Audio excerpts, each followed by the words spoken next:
जय श्री कृष्णा। राधे राधे। भक्त जनों, आज हम सब जानेंगे योगिनी एकादशी की पूजा विधि। योगिनी एकादशी का व्रत क्यों रखा जाता है, जाने पूजा का शुभ मुहूर्त। इस बरस के व्रत त्योहारों सबसे खास मानी जाने वाली आषाढ़ मास की योगिनी एकादशी आज यानी 2 जुलाई को मनाई जा रही है। मान्यता अनुसार आषाढ़ कृष्णा एकादशी के एक दिन पूर्व यानी 10वीं तिथि को रात्रि में एकादशी व्रत करने का संकल्प करना चाहिए। तीनों लोक में इस एकादशी के बहुत ही प्रसिद्ध होने के कारण इसका महत्व अधिक बढ़ जाता है। आइए यहाँ जाने एकादशी व्रत की पूजा विधि, नियम और पारण का समय क्या है। योगिनी एकादशी से जुड़ी एक मान्यता के अनुसार इस दिन स्नान के लिए धरती माता की रज यानी मिट्टी का इस्तेमाल करना शुभ होता है। इसके अलावा स्नान के पूर्व तिल के उपटन को शरीर पर लगाना चाहिए। एकादशी के दिन सुबह स्नादि से निवृत्त होकर व्रत का संकल्प ले। तत्पश्चात पूजन के लिए मिट्टी का कलश स्थापित करें। उस कलश में पानी, अक्षत और मुद्राएं रख कर उसके ऊपर एक दीप रखें और उसमें चावल डालें। अब उस दिए पर भगवान विष्णु की प्रतिमा स्थापित करें। ध्यान रखें कि पीतल की प्रतिमा हो तो अति उत्तम है। प्रतिमा को रोली अथवा सिंदूर का टीका लगाकर अक्षत चढ़ाए। उसके बाद कलश के सामने शुद्ध देसी घी का दीप प्रज्वलित करें। अब तुलसी पाता और पुष्प चढ़ाए। तत्पश्चात फल का प्रसाद चढ़ाकर भगवान श्री विष्णु का विधि विधान से पूजन करें। फिर एकादशी की गाथा का पढ़े अथवा श्रवण करें। अंत में श्री हरि विष्णु जी की आरती करें। अगले दिन यानी द्वादशी तिथि पर पुण्य श्री हरि का पूजन करें। ब्राह्मण को भोजन करवा कर दान दक्षिणा दे। तत्पश्चात खुद पारण करें। आषाढ़ कृष्णा एकादशी के दिन पूर्व 10वीं तिथि को रात्रि में एकादशी व्रत करने का संकल्प करना चाहिए। अगले दिन सुबह स्नादि सभी क्रियाओं से निवृत्त होकर भगवान श्री हरि विष्णु और लक्ष्मी नारायण जी की स्वरूप का ध्यान करें। फिर शुद्ध घी का दीपक, नैवेद्य, धूप, पुष्प और फल आदि पूजन सामग्री लेकर पवित्र एवं सच्चे भाव से पूजा अर्चना करना चाहिए। रात्रि में विष्णु मंदिर में दीप दान करते हुए कीर्तन और जागरण करना चाहिए। इस दिन गरीब, असहाय अथवा भूखे व्याकुल को का भोजन कराना चाहिए और प्यास से व्याकुल व्याकुल को जल पिलाना चाहिए। एकादशी के अगले दिन द्वादशी तिथि को अपनी क्षमता अनुसार ब्राह्मण और गरीबों को दान देकर पारण करना चाहिए। शास्त्र सम्मत माना गया है। ध्यान रहे कि इस व्रत में पूरा दिन अन्न का सेवन निषिद्ध है और केवल फलाहार करने का ही विधान है। 10वीं से लेकर पारण होने तक का समय तत्कर्म और धर्म कर्म में बिताए। ब्रह्मचर्या व्रत का पालन करें। वर्तमान समय में यह व्रत कल्प तारू के समान माना है और इस व्रत के प्रभाव से मनुष्य के सभी कष्टों दूर होते हैं और हर तरह के श्राप और समस्त पापों से मुक्ति दिलाकर यह व्रत पूर्ण फल देता है। योगिनी एकादशी व्रत की सभी को शुभकामनाएं करती हूँ। भगवान आप सभी को सुखे रखे, खुशी रखे। हे विष्णु भगवान, आपका कोटि कोटि करती हूँ प्रणाम में, आप सभी पर कृपा करे। हे 11 माता, आपको कोटि कोटि करती हूँ प्रणाम, सब पर कृपा करना। जय श्री कृष्णा, राधे राधे। भक्त जनों, आज आप सभी ने श्रवण करेंगे आषाढ़ कृष्णा पक्ष की योगिनी एकादशी व्रत कथा। धर्मराज युधिष्ठिर कहने लगा कि महाराज, मैं जेठ शुक्ल पक्ष एकादशी के व्रत का महात्म्य सुना। अब कृपाएं करके आषाढ़ कृष्णा एकादशी की कथा वर्णन कीजिए। इस एकादशी का क्या नाम है और क्या महात्म्य है, सो सब कृपा करके वर्णन कीजिए।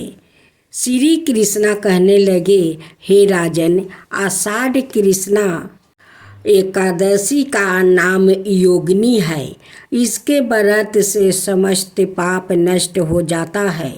यह इस लोक में भोग और परलोक में मुक्ति देने वाली है।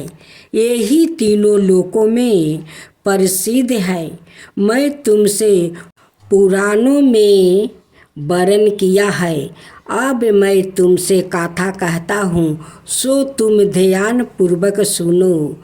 स्वर्ग धाम की अलंकापुरी नाम का नगरी में कुबेर नाम का एक राजा रहता था। वो शिव भक्त था और प्रतिदिन शिव की पूजा किया करता था। हमें नाम का एक माली पूजन के लिए उसके यहाँ फूल लाया करता था। उस हमें माली की विशालाक्षी नाम का अत्यंत सुंदर स्त्री थी। एक वो मान सरोवर से पुष्पा तोड़ लाया, परंतु कामासक्त होने के कारण वो अपनी स्त्री से हंसाए विनोद और रमन करने लगा। इधर माली दोपहर तक पुष्पा लेकर राजा के पास नहीं पहुंचा। उधर राजा उसकी राह देखता रहा। अंत में उसने सेवकों को आज्ञा दी कि तुम लोग जाकर हमें माली के न आने के कारण का पता लगाओ, क्योंकि वो अभी तक पुष्पा नहीं लाया है। सेवकों ने कहा कि महाराज, वो पापी अति कामी है, अपनी स्त्री से हंसाए विनोद और रमन कर रहा होगा। यह सुनकर कुबेर ने क्रोधित होकर उसे बुलाया। हमें माली राजा के भय से कांपता हुआ उपस्थित हुआ। राजा कुबेर क्रोध के मारे जिसके ओठ कांप रहे थे, कहने लगा, अरे पापी नीच कामी, तूने मेरे परम पूजनीय ईश्वरों को भी ईश्वर श्री शिव जी महाराज का अनादर किया है। इसलिए मैं तुझको श्राप देता हूँ कि तू स्त्री का वियोग सहेगा और मृत्यु लोक में जाकर कोढ़ी होगा। कुबेर के शराप से हेममाली का स्वर्ग से पतन हो गया और वो इसी क्षण पृथ्वी पर गिर गया। भूतल पर आते ही उसके सफ़ेद कोढ़े निकल आया। उसकी स्त्री भी उसी समय अंतर्ध्यान हो गई। मृत्यु लोक में आकर उसने अनेक दुख भोगा। भयानक जंगल में जाकर बिना अन्न जल के वो भटकता रहा। रात्रि को निद्रा भी नहीं आती थी, परंतु शिव जी की पूजा के प्रभाव से उसको पिछले जन्म की स्मृति का ज्ञान अवश्य रहा। घूमते घूमते एक दिन वो मार्कंड ऋषि के आश्रम में पहुंच गया, जो ब्रह्मा से भी अधिक वृद्धा थे और जिनका आश्रम ब्रह्मा की सभा के समान लगता था। हेममाली वहां जाकर उनके पैरों में पड़ गया। उसको देखकर मार्कंड जी बोले कि तूने ऐसा कौन सा पाप किया है जिससे प्रभाव से तू कोढ़ी होकर महान दुख भोग रहा है। हेममाली कहने लगा कि मैं कुबेर का सेवक हेममाली हूँ। मैं राजा की पूजा के लिए नृत्य प्रति पुष्प लाया करता था। एक दिन मुझे अपनी स्त्री के साथ विहार करते देर हो गई और दोपहर तक पुष्प लेकर नहीं पहुंच सका, तो उन्होंने मुझे श्राप दे दिया कि तुझे स्त्री का वियोग होगा और मृत्यु लोक में जाकर कोढ़ी बनकर दुख भोगेगा। इस श्राप से मैं कोढ़ी होकर अत्यंत दुख भोग रहा हूँ। अतः आप कोई ऐसा उपाय बताइए जिससे मेरा यह दुख दूर हो जाए। इस पर मार्कंड ऋषि बोले कि तूने मेरे सम्मुख चौकी सत्य वचन कहे हैं, इसलिए मैं तेरे उद्धार के लिए एक व्रत बताता हूँ।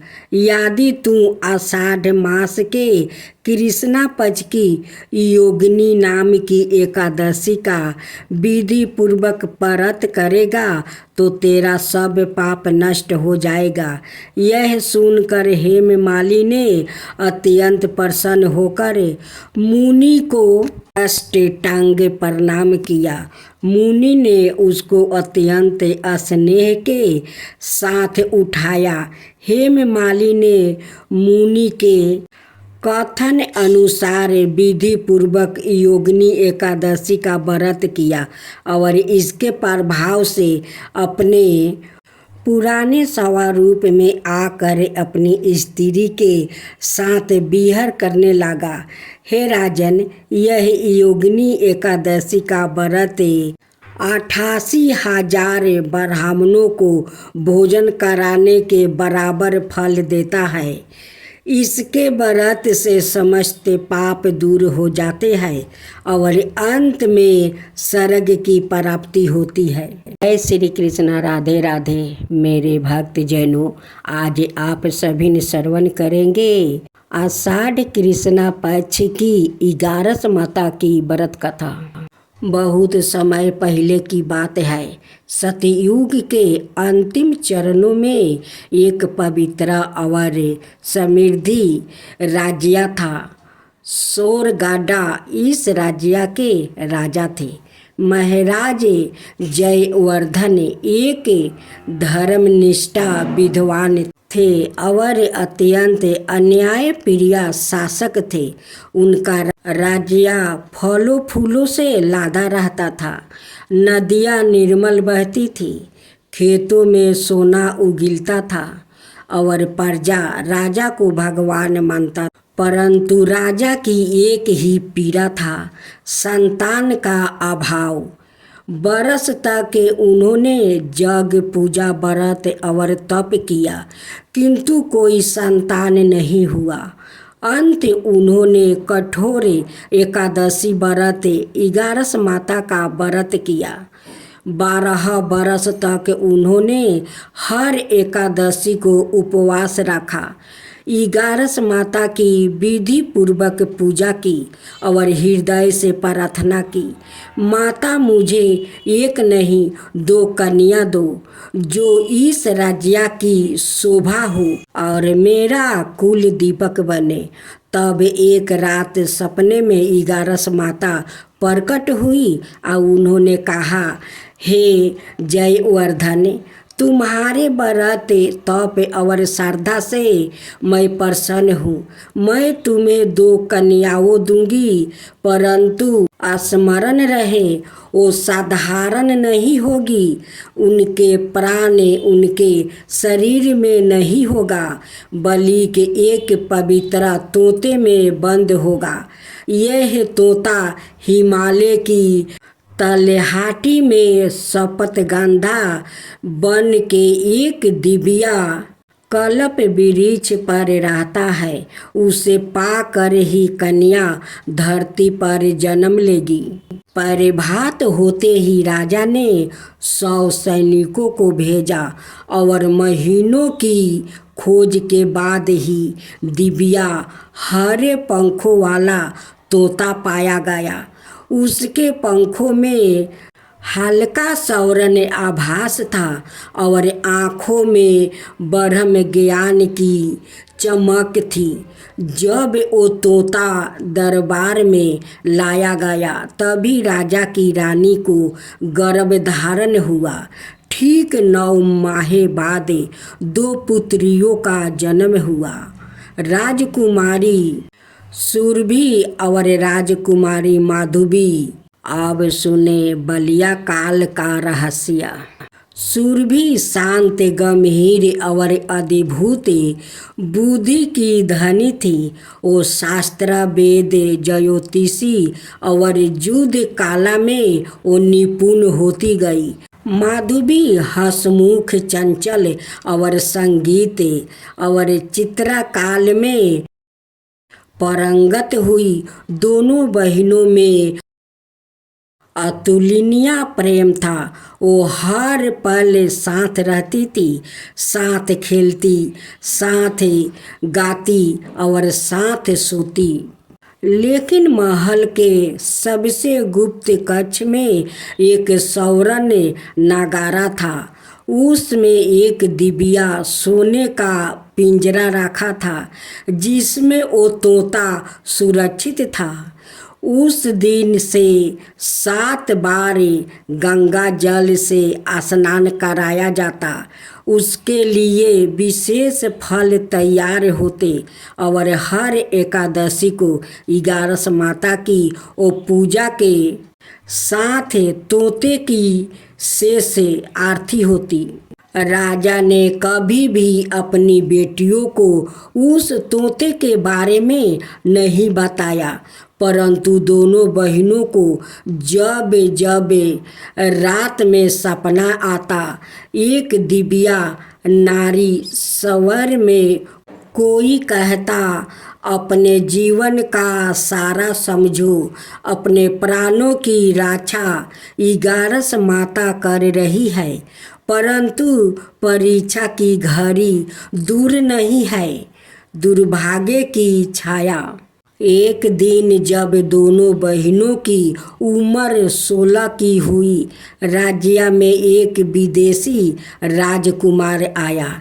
राजकुमार वीरगंधा और वीर था, सुंदर था, परंतु भीतर से अभिमानी और लोभी था। जब उसे सुरभि और माधवी को देखा तो चकित रह गया। उसने सोचा, इन दोनों में से कोई एक मेरी रानी होगी और मैं पूरे सोरगढ़ का स्वामी बन जाऊंगा। लेकिन सुरभि ने विवाह से इनकार कर दिया। मैं अपने राज्य के लिए जीती हुई किसी अहंकारी के साथ नहीं करूँगा। उन्होंने कहा, वीरगद्ध का अभिमान आहत हुआ है, वो बदले की भावना से भर उठा। उसने एक रात महल के सेवक को लालच दिया और उस तोते को चुरा लिया। अब 11 माता की चेतावनी। तोते को छूते ही राजमहल में भूकंप जैसा कंपन हुआ। दोनों बहनों को एक साथ तेज पीड़ा हुई। वो अचेत हो गई। तभी एक दिव्या प्रकाश में 11 माता सवाए प्रकट हुई। उन्होंने राजा से कहा, प्रभु, समय आ गया है जब सत्या और श्रद्धा की परीक्षा होगी। वो तोता अब राक्षसी पापी के हाथ में है। केवल श्रद्धा, व्रत और सच्चे प्रेम से ही उन्हें पुण्य पाया जा सकता है। माधवी को सवाए उस मार्ग पर जाना होगा जहाँ वो अपने प्राणों के साथ बहन के भी प्राण की रक्षा करना होगा। माधवी की तप यात्रा। माधवी ने निश्चय किया, यह 11 माता का व्रत रखते हुए अकेली पर्वत की ओर निकल पड़ी। नंगे पैर, बिना भोजन किए, केवल जल पर उसने 11 माता की गाथा का जप किया। हर द्वादशी पर उपवास रखा और हिमालय की लटहाटी में तपगंधा वन तक पहुंच गई। वहां एक गुफा में उसने उस तोते को देखा, पिंजरे में कैद और चारों ओर अंधकार था। जब वो तोते की आवाज़ बढ़ी तो राक्षसी शक्ति प्रकट हुई। वीर गधा सवाए एक मायावी शक्ति में बदल गया था। बुद्धि क्षीर भावनाओं का, धर्म का, श्रद्धा का। माधवी ने कहा, मैं अपने प्राण दे सकती हूँ, लेकिन अपनी बहन और राज्य की रक्षा के लिए रुक नहीं सकती। तभी 11 माता ने प्रकाश रूप में प्रकट होकर कहा, बेटी, तू परीक्षा में उत्तीर्ण हुई। तेरा प्रेम, त्याग और तप मेरी कृपा का पात्र है। उन्होंने उस तोते को आशीर्वाद देकर मुक्ति कर दिया और दोनों बहनों के प्राण उनके शरीर में वापस स्थित कर दिया। वीर गधा की मायावी शक्ति भस्म हो गई। माधवी को वरदान मिला, तेरा नाम योग योग तक याद किया जाएगा। 11 व्रत की रक्षा करने वाली कन्या के रूप में राजमहल में जब माधवी और तोता वापस आए, सुरभि की आंखों से आंसू बह निकले। उसने बहन को गले लगाकर कहा, तू सिर्फ मेरी बहन नहीं, मेरी जीवन दाता है।